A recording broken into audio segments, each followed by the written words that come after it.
La LS1 tiene tres principales áreas. El área de playbacks, donde tenemos 10 playbacks, 10 faders de playback, el fader de Grandmaster, el blackout general, los botones de flash, los botones de acceso directo a cada playback, botones de adelante, atrás, pausa y release, los botones de página para los playbacks, tenemos hasta 30 páginas. Luego tenemos la sección para programar, donde podemos editar una queue o actualizarla, el botón de borrado, copiar, mover, etc. Luego tenemos el área de los encoders. Estos encoders son para manejar los valores que tenemos disponible en cada paleta de usuario, o bien en cada paleta de la luminaria del aparato. Y luego el área de display, donde tenemos para seleccionar fixtures, aparatos o grupos de aparatos. Cuando tenemos más información de la que puede mostrar el display, aquí podemos avanzar y retroceder en lo que tenemos seleccionado. El display muestra qué es lo que hay ahora, qué es lo que está corriendo seleccionado en la consola. Evidentemente ahora la consola está recién encendida y no vemos nada porque no tenemos nada seleccionado. Tenemos los botones Define, Clear y Record. Find es cuando tenemos seleccionado un aparato, un grupo de aparatos. Cuando apretamos Find les manda el valor por defecto que tienen en la librería. Esto en otras consolas, por ejemplo, se conoce como locate. El Clear es el botón que borra la información que hay en el programador. Como el programador ahora está vacío, está apagado, cuando el programador se llena o se llena con información, entonces tenemos el botón encendido automáticamente, el botón de Record para grabar, y luego tenemos el acceso directo a las paletas, tanto posición, color, shutter, color picker y efectos. Aquí en el panel trasero es donde tenemos todas las conexiones necesarias. Tenemos dos salidas de DMX directas para Universo 1 y Universo 2. Tenemos conectores en las dos salidas de 5 XLRs de 5 y 3 pin. Luego tenemos también el conector de Ethernet para ARNet y también SACN. Nosotros recomendamos usar mejor el ACN porque es más eficiente en la red y funciona bastante mejor en la consola.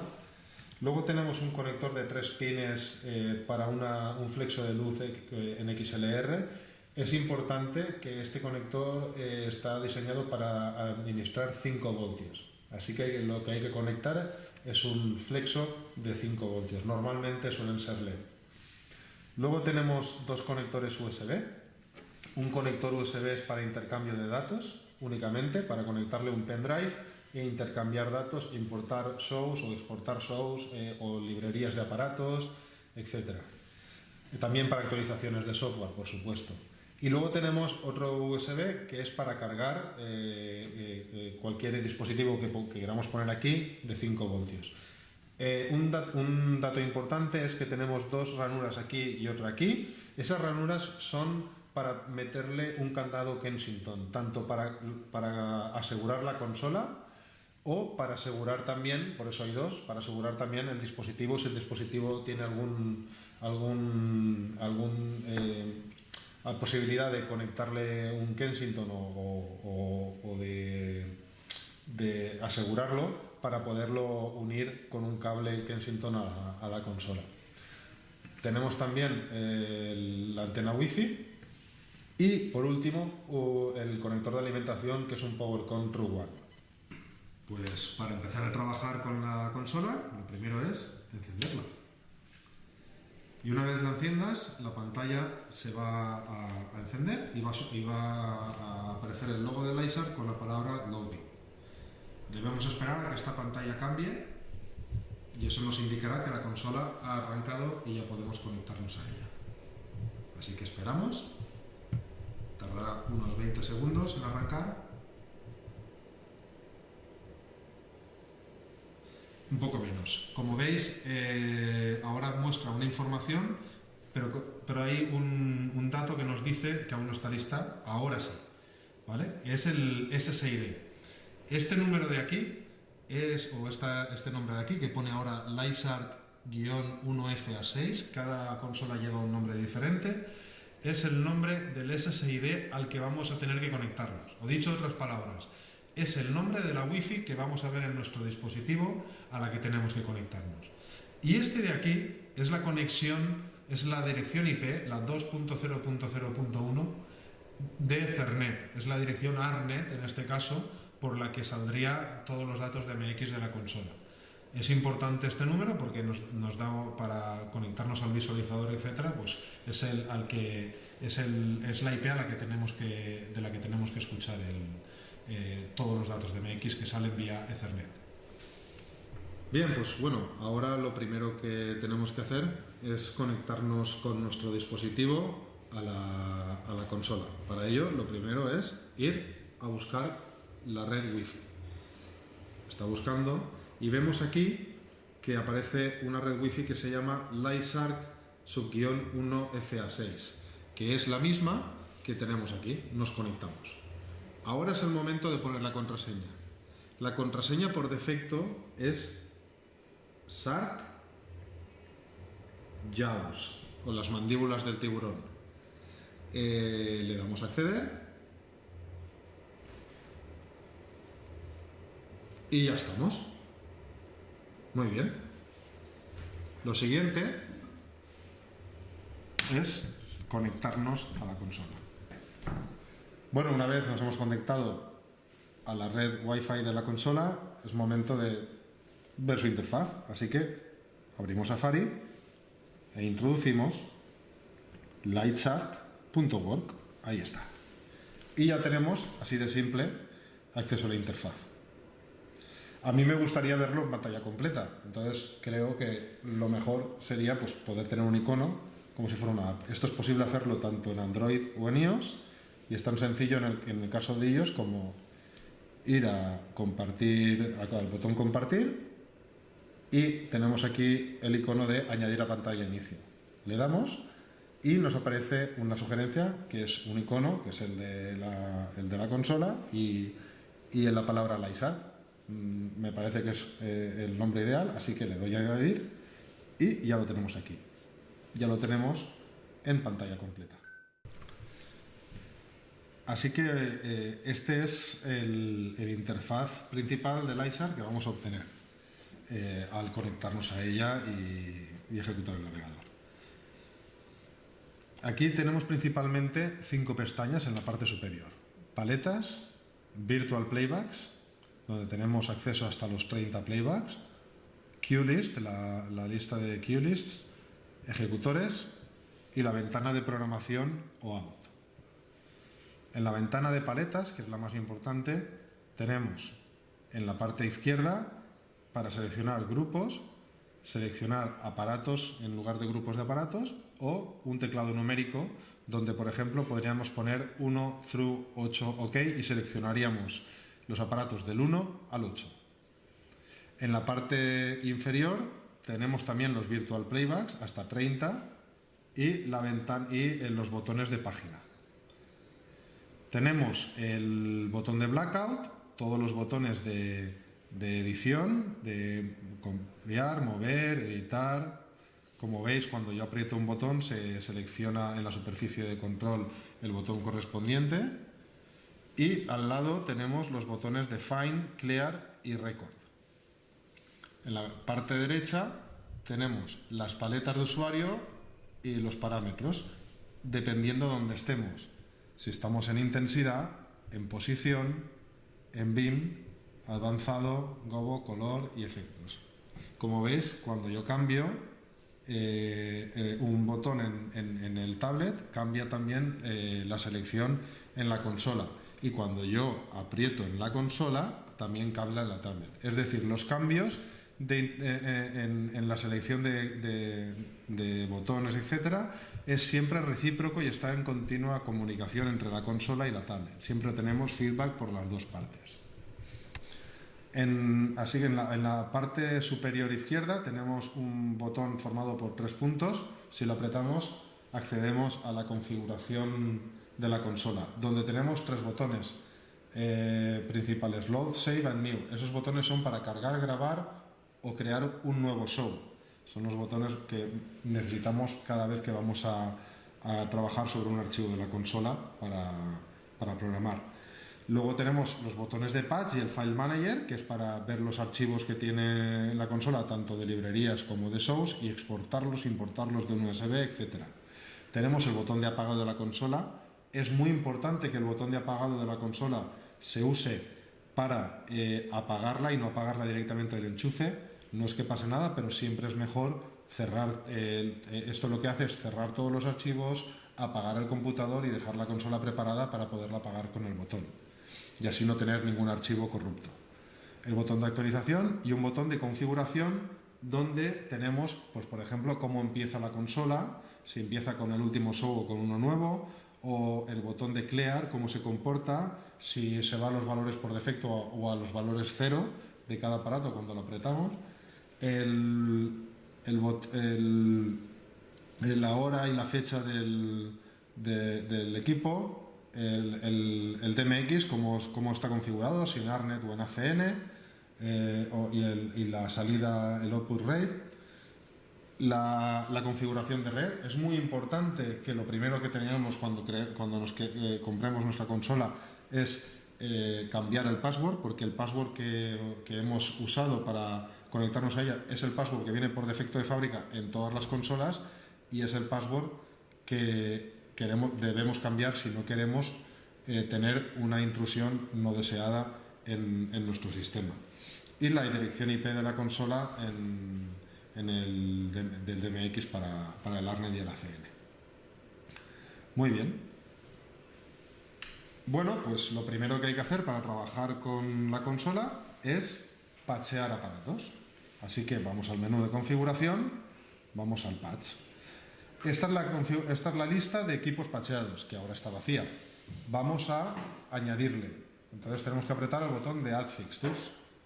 En el botón de Add Fixtures tenemos, en primer lugar, los que hemos usado recientemente, y en segundo lugar tenemos las marcas ordenadas por orden alfabético. Así que, dependiendo en qué letra aprieto, pues tengo las diferentes marcas de la consola. Una vez nos vamos, por ejemplo, a patchear un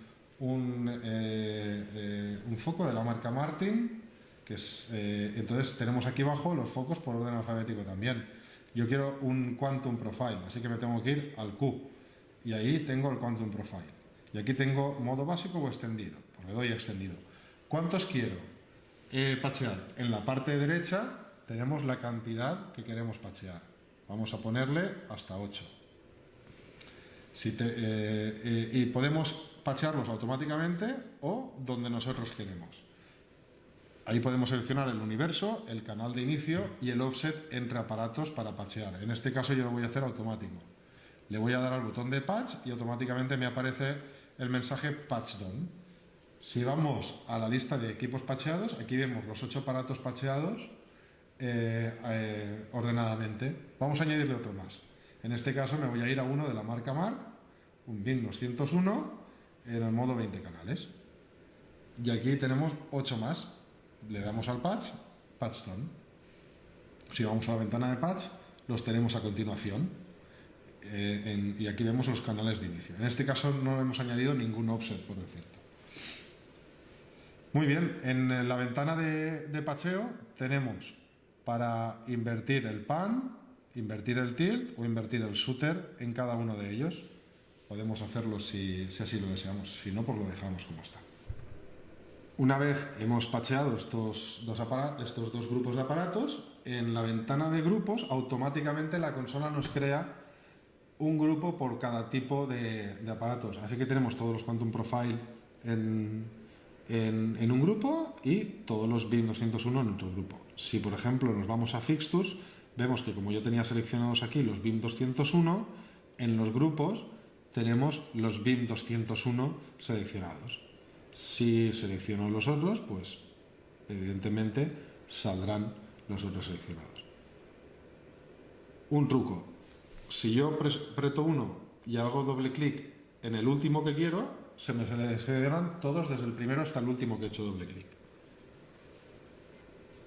Bueno, una vez tengo ya pacheados estos dos tipos de aparatos, selecciono, por ejemplo, los Quantum Profile. Y en la derecha me aparecen ya los parámetros seleccionados del Quantum Profile.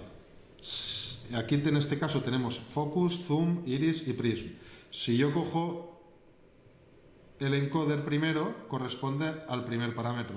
El encoder segundo corresponde al segundo parámetro. El encoder tercero corresponde al tercer parámetro y el cuarto al cuarto.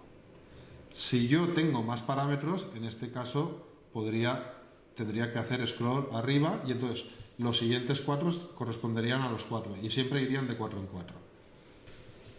Aquí tengo el checklist de fino. Si yo aprieto fino, entonces los parámetros cambian mucho más lento porque lo que estoy cambiando son los parámetros finos. Y como veis, en el momento yo presiono sobre un parámetro, se crea de otra manera y funciona como una rueda. Así no existe fin, es mucho más preciso. Si yo quito el fino, muevo y como veis, se mueve mucho más rápido. Aunque también funcionaría como una rueda, como podéis observar. Solo que tiene un fin en 255. Aquí, una vez seleccionamos un grupo de aparatos y en la parte derecha tenemos todos los parámetros que podemos cambiar.